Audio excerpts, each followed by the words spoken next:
वरहमतुल्लाह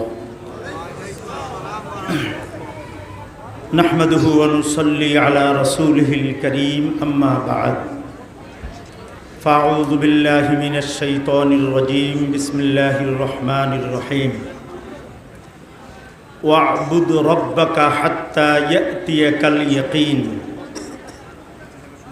one Umar Ibnul ख़त्ताब रज़ियल्लाहु अन्हु क़ाल रसूलुल्लाहि सल्लल्लाहु अलैहि वसल्लम बुनियल इस्लामु अला खम्सिन शहादति अल्ला इलाहा इल्लल्लाह व अन्ना मुहम्मदन अब्दुहु व रसूलुहु व इक़ामिस सलाह व ईताइज़ ज़कात वल हज्जि व सौमि रमज़ान सदक़ल्लाहु मौलानाल अज़ीम व सदक़ रसूलुहुन नबियुल करीम व नहनु अला ज़ालिका मिनश शाहिदीन वश्शाकिरीन वल्हम्दुलिल्लाहि रब्बिल आलमीन। अल्लाहुम्मा सल्लि अला मुहम्मदिन व अला आलि मुहम्मद कमा सल्लैता अला इब्राहीम व अला आलि इब्राहीम इन्नका हमीदुम मजीद। अल्लाहुम्मा बारिक अला मुहम्मदिन व अला आलि मुहम्मद कमा बारकता अला इब्राहीम व अला आलि इब्राहीम इन्नका हमीदुम मजीद। নীতভাবে অনুরোধ করব,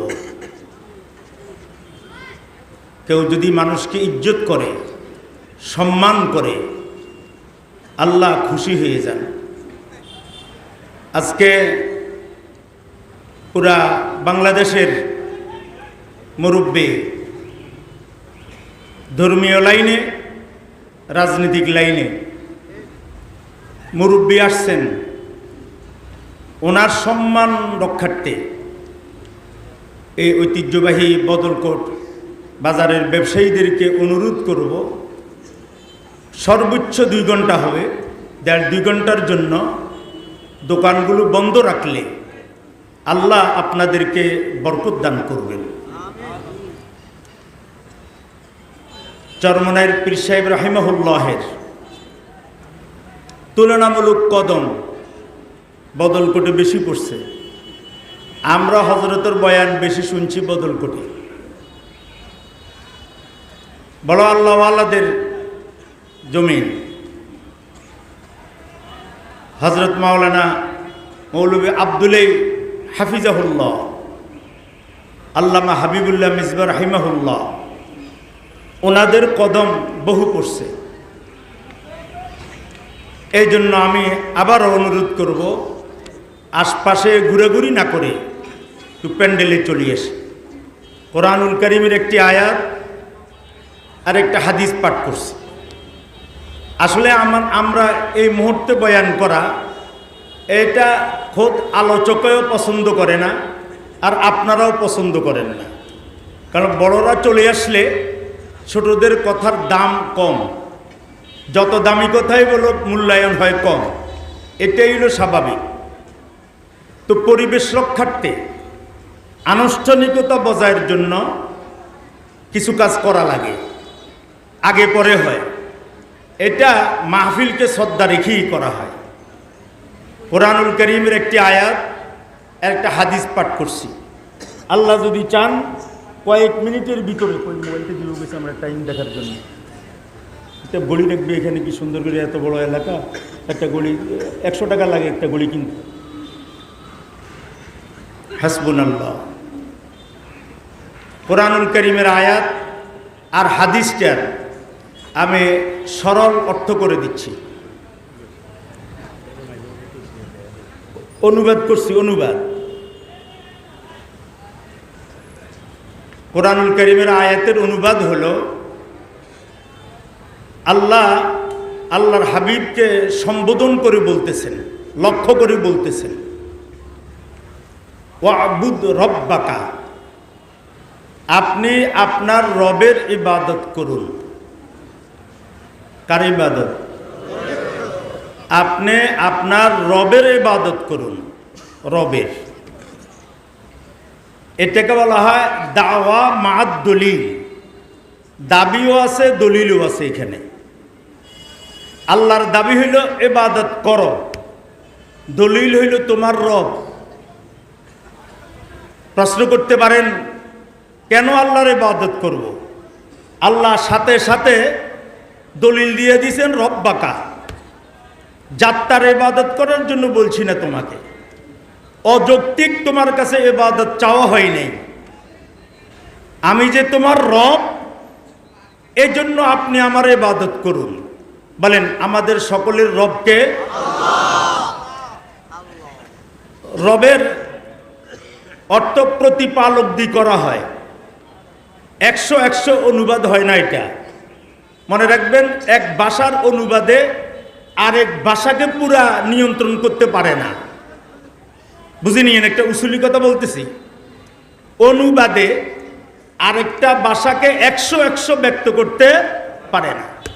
কিছু কথা এমন থেকে যায়, ওটা ওই ভাষাবিদে বুঝে, অনুবাদ করে বোঝানো যায় না। যেমন দেখেন, রব মানে প্রতিপালক বলা হয়, তবে আরবি যে রব, এটার চাহিদা শুধু প্রতিপালন নয়, এটার অর্থ হইল ছোট থেকে বড়, যার যা যখন প্রয়োজন। বলেন যা যখন, বলেন আবার যা যখন, সেই পরিমাণ মতে বরাবর ও ধারাবাহিক তাকে দিতে থাকা, এর নাম হইল তারবিয়ত, এর মানে হইল প্রতিপালন। সবাকে আল্লাহ একরকম দেন না প্রয়োজন অনুপাতে? সময়ের আগে দেন না সময় হলে? ঠিক না কথাটা? দাঁত দরকার, তবে 1-1.5 বছরের আগে দাঁত হইলে, মাতৃস্তন্য পান করলে মায়ে কষ্ট পাবে, দাঁত দেয় নেই। এরপরে দাঁত উঠতে এসে, এখন তার শুধু মায়ের দুধ দিয়ে তার যথেষ্ট নয়, এখন তার বাড়তি খানার প্রয়োজন। নরম খানা হবে না, শক্ত খানার প্রয়োজন। এই জন্য তাকে দাঁত গজাইয়া দিছেন। কি বলেন? দাঁড়িগুলো কি মায়ের পেট থেকে নিয়ে আসছে? কোনো প্রয়োজন নাই, কোনো প্রয়োজন নাই তার। এই জন্য যখন বয়স হয়েছে তখন দিছে। কি বলেন? ঠিক না? দেখেন হাতের আঙ্গুলি, এক হাতে কয় আঙ্গুল? এটা এক বরাবর, এটা আর এটা এক বরাবর। সব কি মোটা তাজা এক সমান না বেশ কম আছে? এটাতে যে পরিমাণ এনার্জি প্রয়োজন ওই পরিমাণ সরবরাহ করতেছেন, এটাতে যেই পরিমাণ ওই পরিমাণ করতেছেন, এটাতে যেই পরিমাণ ওই পরিমাণ করতেছেন। যদি সমানভাবে করা হয় তো 5 আঙ্গুল সমান হয়ে যাবে। কি বলেন? ঠিক না? যখন যা প্রয়োজন তখন তা দিয়ে লালন পালন করা, এটার নাম রব। এবার বলেন আমাদের রব কে? তো আল্লাহ বলতেছেন আপনি আপনার রবের ইবাদত করুন, আপনি আপনার রবের ইবাদত করুন। দলিলও আছে, দাবিও আছে। দাবি হলে ইবাদত করতে হবে, দলিল হলো আমি যেহেতু রব, এ কারণে যার নুন খান তার গুণ গাইতে হবে। কি বলেন? ঠিক না? প্রশ্ন হয় কতদিন ইবাদত করব, কতদিন ইবাদত করব? আল্লাহ তাআলা বলতেছেন হাত্তা ইয়াতিয়াকাল ইয়াকিন, আপনার মৃত্যু আসা পর্যন্ত আপনি ইবাদত করুন। কি আসা পর্যন্ত? ঠিক তো? আপনার বয়স এখন 70, যদি আল্লাহ আপনাকে 500 বছর হায়াত দেয়, ইবাদত কি ছেড়ে দিবেন? কারা কারা ইবাদত করবেন দেখি? না এতদিন বাঁচি রইলাম কেন, ইবাদত করব না, এমন হবে নাকি? আপনামা এই জন্যই আল্লাহ সীমিত ইবাদতের কারণে, সংক্ষিপ্ত ইবাদতের কারণে অসীম জান্নাত দান করবেন।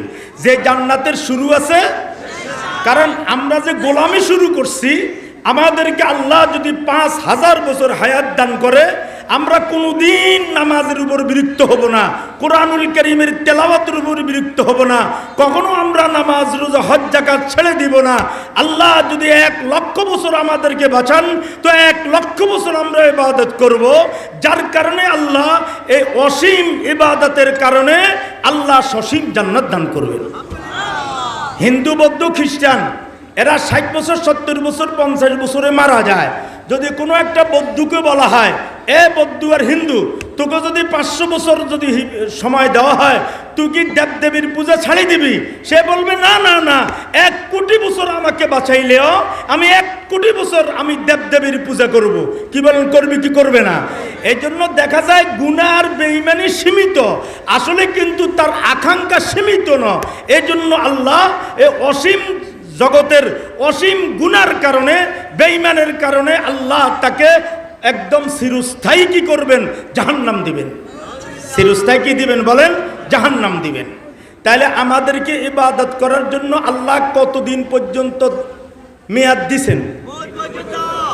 কতদিন পর্যন্ত? মৌত পর্যন্ত। কারা কারা রাজি আছেন মৌত পর্যন্ত ইবাদত করবেন? সবাই ঠিক ঠিক করে বলেন। আত্মান। এবার ইবাদত কাকে বলে এই জিনিসটা 2 মিনিট বুঝেন। ইবাদত কাকে বলা হয় এটা একটু 2 মিনিট বুঝেন। সার সংক্ষিপ্ত কথা হইল, আল্লাহ আমাদেরকে সৃষ্টি করছেন, আমাদের জন্ম থেকে মৃত্যু পর্যন্ত যতগুলি কাজ আছে, যতগুলি স্তর আছে, যতগুলি লেনদেন আছে, সব কিছু আল্লাহর হুকুম মোতাবেক করার নাম হইল গোলামি করা। জোরে বলেন। ইবাদত করা কার? আল্লাহ। ইবাদত করার অর্থ কি? সর্ব না কিছু? সব বিষয় না কিছু বিষয়? আরে মাথা লালেন কেন? কথা বলেন। কাতারে তো প্রথম কাতারে থাকি, নামাজে থাকেন, আরো থাকেন, কিন্তু ইবাদত কাকে বলা হয় এটা একটু বুঝার চেষ্টা করি। ইবাদত কিছু আমার কিছু আল্লাহর, না সবটাই আল্লাহ? খেয়াল খুশি কিছু আমার কিছু আল্লাহর, না সবটাই আল্লাহ? ঠিক তো? তাহলে একটা মানুষ ধরেন আপনার 70 বছর বয়স, কত বছর? যৌবনকাল, বৃদ্ধকাল, ঘর বাজার, দোকানপাট, লেনদেন, কথা কাজ এবং উঠা বসা, সর্ব বিষয় ইবাদত হওয়া দরকার কিনা? না কিছু বিষয় ইবাদত হোক আর কিছু বিষয় ইবাদতের প্রয়োজন নাই, এরকম হবে নাকি? আল্লাহ তাআলা বলেছেন উদখুলু ফিস সিলমি কাফা, উদখুলু ফিস সিলমি কাফা, তোমরা ইসলামের মধ্যে পরিপূর্ণটাই ঢুকে যাও। ইসলামের পয়েন্ট যদি 100 হয় তো তোমাকে 99 হইলে হবে না, 99.5 হইলে হবে না, 100তে 100 তুমি ইসলামের ঘরে প্রবেশ করতে হবে।